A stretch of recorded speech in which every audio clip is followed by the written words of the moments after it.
ಯಾವತ್ತೂ ತೊರೆದ ಹಾಗೆ ಯಾವುದೋ ಒಂದು ಪಡೆದ ಹಾಗೆ ಅಮ್ಮನ ಮಡಿಲ ಅಪ್ಪಿದ ಹಾಗೆ ಕಣ್ಣಂಚಲ್ಲಿ ಕಣ್ಣೀರ ನೆನಪು.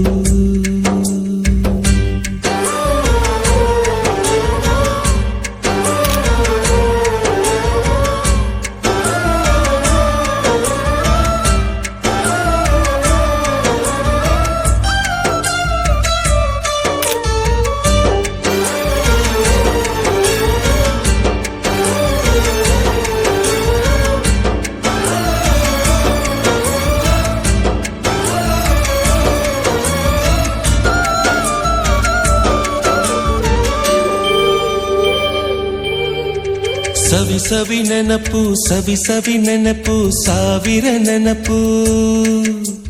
ಮೊದಲು ಹಿಡಿದ ಬಣ್ಣದ ಚಿಟ್ಟೆ, ಮೊದಲು ಕದ್ದ ಜಾತ್ರೆಯ ವಾಚು, ಮೊದಲು ಸೇದಿದ್ದ ಗಣೇಶ